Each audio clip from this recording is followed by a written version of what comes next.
In this video, I'll be covering mood disorders, including depressive and bipolar disorders. We all have emotional highs and lows. Maybe after performing particularly well in a sporting competition, you felt a thrill of elation. Or perhaps after going through a breakup, you've felt dejected and miserable for a couple days. These are all normal parts of being human. But some people experience fluctuations in mood that are extreme, distort their outlook on life, and impair their ability to function.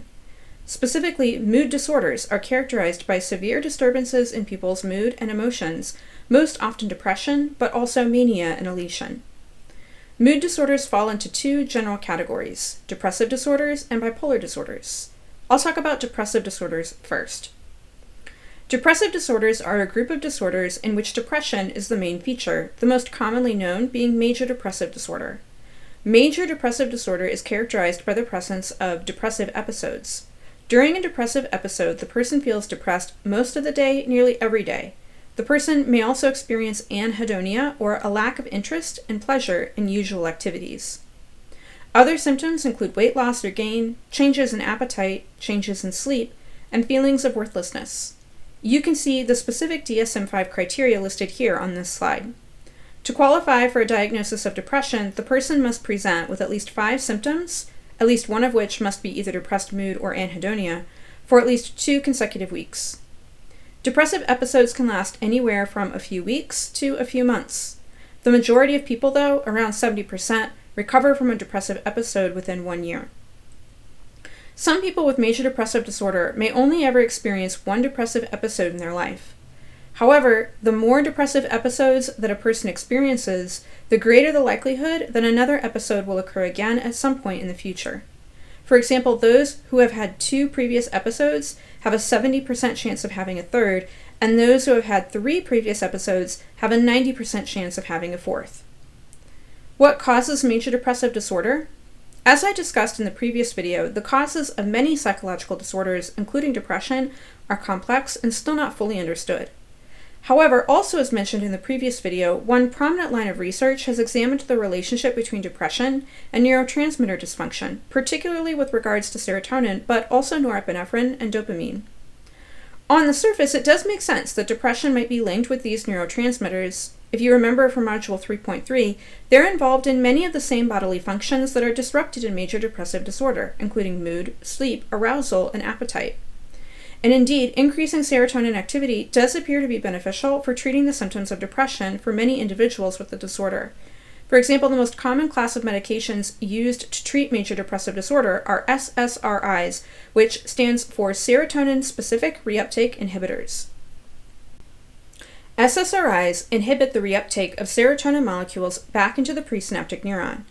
This ensures that serotonin stays in the synaptic cleft longer, giving it a better chance of actually doing its job and binding to the postsynaptic neuron to start another action potential. According to the World Health Organization, the global lifetime prevalence of depression is around 4%, but that rate is double for individuals who have a blood relative with major depressive disorder. This increased prevalence among related family members indicates that major depressive disorder likely has at least some genetic basis. Other theories of depression focus more on the cognitive side of things, or the negative thought patterns that people with depression often display. In particular, one well-known cognitive theory of depression was developed by psychiatrist Aaron Beck. Beck theorized that depression could be triggered by maladaptive schemas, remember this term from Module 6, about oneself, the world, and the future. Specifically, Beck theorized that depressed individuals often tend to make internal, stable, and global attributions for negative events. When something bad happens, people with depression tend to think it's because of something negative and unchanging about themselves, and that things won't ever get better. Another cognitive theory of depression focuses on the negative effects of rumination, which is repetitive thinking or dwelling on negative feelings and distress. According to these cognitive theories, identifying a person's maladaptive thought patterns and replacing them with more positive or adaptive ones should in turn improve depressive symptoms, and indeed this does seem to be the case, as cognitive behavioral therapy, which we'll discuss more in Module 14, has been shown to be a highly effective treatment for depression. Another type of mood disorder, bipolar disorder, is characterized by the presence of manic episodes, which are essentially the opposite of depressive ones. Many individuals with bipolar disorder also experience periods of depression as well, although it's not necessary for a diagnosis. Specifically, a manic episode is characterized by a distinct period of abnormally and persistently elevated, expansive, or irritable mood, and abnormally and persistently increased activity or energy. Symptoms of a manic episode include having an abnormally high level of energy, feeling extremely happy or excited, even euphoric, having a reduced need for sleep or not even sleeping at all, having racing thoughts or ideas, being easily distracted by unrelated or unimportant things, having inflated self-esteem and thinking that you're invincible, and engaging in excessively risky behaviors. To qualify for a diagnosis of mania, these symptoms must be present for at least 1 week.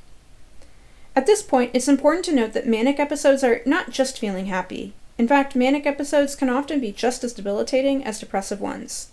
For example, during a manic episode, people might suddenly have a big idea that's goal-directed but unrealistic, such as starting a business on a whim with all of your family's life savings. Or they may spend many sleepless nights getting caught up in a minor project. During a fully blown manic episode, people may even require short periods of hospitalization. Bipolar disorder itself is further subdivided into 3 main subtypes: bipolar 1, bipolar 2, and cyclothymia. In bipolar 1 disorder, the person has either a single or recurrent manic episode. Often, people with bipolar 1 also have episodes of depression, but you don't have to have depression to be diagnosed with mania. Many people with bipolar 1 disorder have recurring back-to-back manic episodes with very few episodes of depression. Bipolar 2 disorder is characterized by a single or recurrent hypomanic episode and depressive episodes. A hypomanic episode is simply a less extreme or intense version of a manic episode. For example, the episode may be shorter in duration or the symptoms may be less severe. Finally, cyclothymia is a milder form of bipolar disorder that involves frequent mood swings of hypomania and mild depressive episodes. Bipolar disorder is rarer than depression, with a lifetime prevalence in the US of around 4.5%. It appears to have an even stronger genetic basis, though, than depression does, with relatives of those of the disorder having over 9 times the risk of developing it themselves compared to the baseline level in the population. What causes bipolar disorder?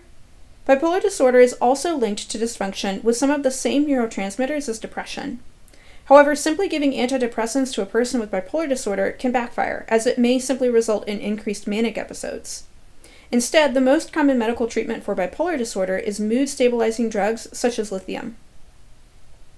In this video, I discussed mood disorders. For the exam, you should be able to describe the symptoms and hypothesized causes of both major depressive and bipolar disorders, and distinguish between bipolar 1, bipolar 2, and cyclothymia.